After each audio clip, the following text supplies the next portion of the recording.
슈퍼 사무이대 최우영. Can the dominance of the Koreans continue here tonight in the form of Yong Choi against Pajonsuk from Super Pro Samui? No slowing, no punch. Okay. You'll notice how the gym name is listed. That's the way Thai fighters usually do it. Buakiao Porpromuk's name is not Porpromuk. Porpromuk is the gym that he trains at in Thailand. So usually what you do is you take your first name and then you adopt your gym name. So Pajonsuk becomes Pajonsuk Super Pro Samui. Michael Chavello, Mike Kogan with you. It's like Yong Fairtex as well. Fairtex is the name of the gym. Yong is his real name. Yong Fairtex. Speaking of Fairtex, shout out to all my Fairtex brothers watching us there in the U.S. You would be Mike Fairtex. Well, not that good. I could be Mike Gracie though, I'm a grappler. Mike Kogan, for those of you who don't know, purple belt in Brazilian Jiu-Jitsu under Hoist Gracie. Pajonsuk took a solid shot to the eye. You can already sense the power in his round kicks. One of the Muay Thai specialties. Maybe the hardest strike of any mixed martial art or martial arts strike is the Muay Thai round kick. Gloves are up very high here on Pajonsuk. Cracks away the upper left rib cage. K1 is introducing a couple of new ties to the fold here tonight.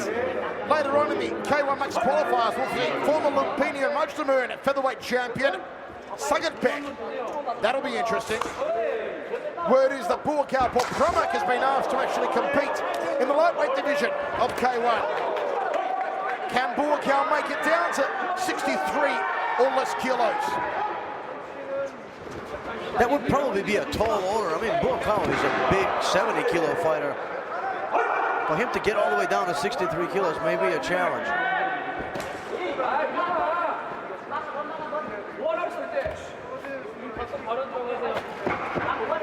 What do you think, Mikey? I think a pretty good start here for Pajonsuk in his K1 debut.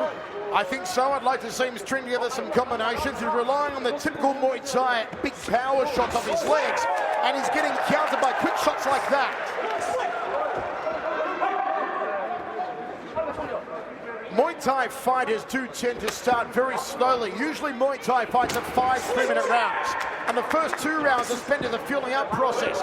Also, in Thailand, they bet heavily on the fights. So the first 2 fights are used to fuel out an opponent and also let the bets ringside happen.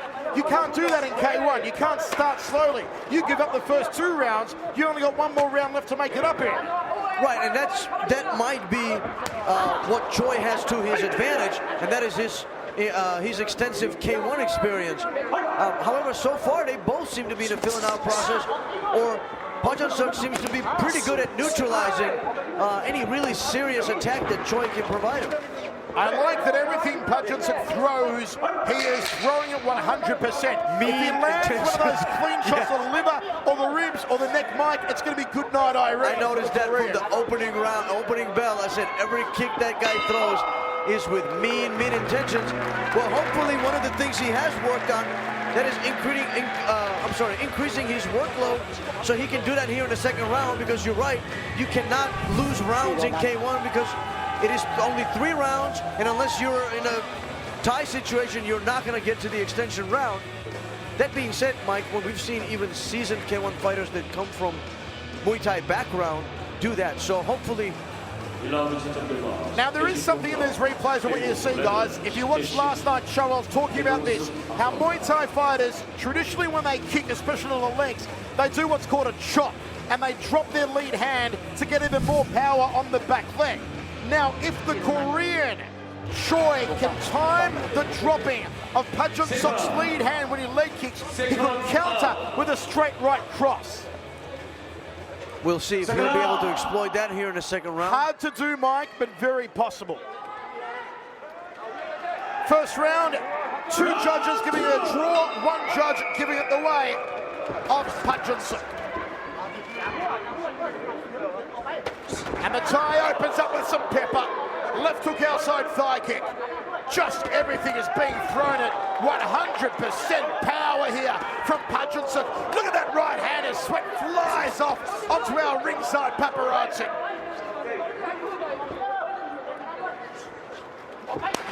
Big leg kick again. Right hand lead. Pajonsuk is turning it on. His corner have told him, step it up now, son, and he is answering the call. Mike, I think he's already taken out that lead leg. Choi looked really slow coming in with those punches.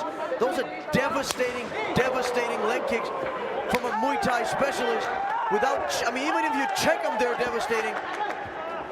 Muay Thai fighters, the power they have in their knees, in their kicks, it is just extraordinary. You will not find more powerful stand-up strikers in the world than those Muay Thai stylists, especially the Thais. Pajonsuk is really opening it up here. I mean, he's going to the body, those devastating leg kicks. He goes to the carcass with the kicks. I mean, he's really opening it up here. He's taking over this fight. This is just a show from Pajonsuk. Side kick there. Muay Thai enthusiasts will be absolutely salivating over this. And look at that, leg sweep, takedown, textbook 101 Muay Thai. Beautiful, extraordinary, Mike. Beautiful, beautiful fight here from Patrick. I mean, beautiful strategies, fighting tall. Under K1 rules, the takedowns will not score for Pajonsuk. If this was a Muay Thai fight, he would be scoring off the charts with those sort of takedowns. We call them dumps in Muay Thai.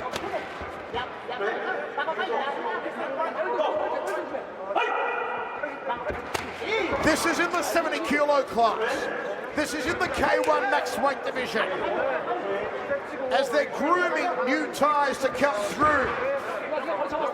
Because that's where the major talent in this weight class sits. Body shot from Pajonsuk. Pajonsuk is drilling that leg into the rib cage of Choi, and it's making him drop that lead hand more and more. You can see it to where his foot is leaving imprints on the back of Choi.